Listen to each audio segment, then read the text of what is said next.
সংক্ষেপে বলতেছি সবর কি। সবর বলা হয় তিন জিনিসকে। কয় জিনিসকে? ব্যাখ্যা নাই, অল্প কথায়। সবর হলো তিন জিনিস। এক, আসসাবরু আলা তাআ, আল্লাহ তাআলার ইবাদত এবং বন্দিগির উপরে সবর করা। মানে পৃথিবীর যত কিছু হোক, দুনিয়া উল্টে যাক, আমি আল্লাহ তাআলার ইবাদত ছাড়ব না। এটা সবর, এটা ধৈর্য, এটা ধৈর্য। আমি সবর করব। প্রচন্ড শীত, কনকনে ঠান্ডা, আমি ফজরের নামাজ পড়বই, আমি মসজিদে যাবই, আমি যাব, আমি জামাত পড়বই। আমার শায়েখ আল্লামা মুফতি মুশতাকুন নবী সাহেব বহু সময় আমারে বলছে, হযরত, যে মাওলানা, মাহফিলে রওনা দেওয়ার সময় নামাজের ওয়াক্ত হইলে জামাত সাথে সাথে পড়ে নিবেন। 2-4 মিনিট মাহফিলের টাইম দেরি হইল, তেমন উল্লেখযোগ্য কোনো ক্ষতি হবে না, কিন্তু চেষ্টা করবেন জামাত যেন না ছোটে। আমি নিজে শুনছি হযরত বহুবার দোয়া করতেন, করে, আল্লাহ জিন্দেগীর শেষ নামাজটাও দাঁড়িয়ে মসজিদে জামাতের সাথে পড়ার তৌফিক দান করে। এটা সবর, ইবাদতের উপরে টিকে থাকা।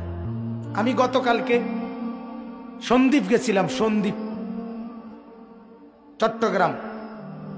চতুর্দিকে বঙ্গোপসাগরের মাঝখানে এই দ্বীপ, স্পিড বোট দিয়ে যাইতে হয় উত্তাল ঢেউয়ের মধ্যে। 2 দিন ছিলাম আমি ওইখানে। আমি একজন গতকাল যেই মাদ্রাসার মাহফিলে গেছি, ওই মাদ্রাসার মোহতামিম সাহেব, না হইল 100 বছরের উপরে বয়স, বুড়া মানুষ। আজীব এক জিনিস দেখছি আমি, ওনারে দেখছি আমি 2 বারই। উনি নামাজে সারাক্ষণই চেয়ারে বসে থাকে। নামাজের টাইমে দেখলাম উনি দাঁড়াইছে, দাঁড়াইয়া নামাজ নিয়ত বানছে ইমাম সাহেবের পিছনে। মনে 4-5 মিনিট পরে বা 5-7 মিনিট পরে উনি বসে গেছে, নিচে মাটিতে বসছে আর কি, বৈশা বাকি নামাজ পড়ছে। আবার একটু পরে দাঁড়াইছে, আবার একটু পরে বসে গেছে। এমনি এমনি নামাজ শেষ। তখন আমি বয়ানে বললাম, আমার বুঝে আসছে আল্লাহর এই বান্দা আল্লাহকে বলছে, মাওলা, নামাজে দাঁড়ানো যে ফরজ, আমি আমার সাধ্যটুকু দিয়ে দাঁড়াইছি, আমি যখন আর পারছি না তখন তোমার জমিনে বসে গেছি। এই যে সবর, তাইলে আল্লাহর মদদ আসবে অচিরেই, আরে অজান্তেই আল্লাহর মদদ আসবে। আল্লাহ তাআলা বলেন, ইবাদতের মাধ্যমে সবর। পৃথিবী উল্টে যাবে, আমার বন্ধু কিছু, আমার ইবাদত ছুটবে না। গোটা পৃথিবী ল্যাংটা হোক, আমি ভিন নারী দেখব না। গোটা পৃথিবী সুদ খাক, আমি খাবো না। অর্থাৎ যেই কোনো প্রকারের গুনাহ থেকে নিজেকে মজবুতির সাথে বাঁচিয়ে রাখা, এটা সবর।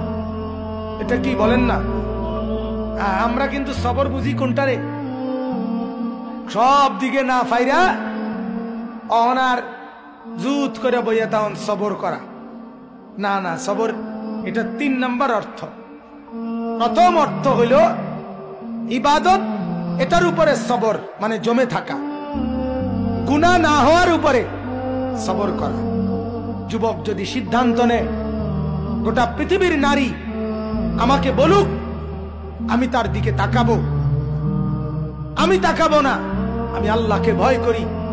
আর শাজিম থেকে আল্লাহ তাআলা বলবেন, হাদিসের মধ্যে আছে, যুবক, আমি নিজ হাতে তোর কলিজার ভিতরে ঈমান আমি দিয়ে দেব।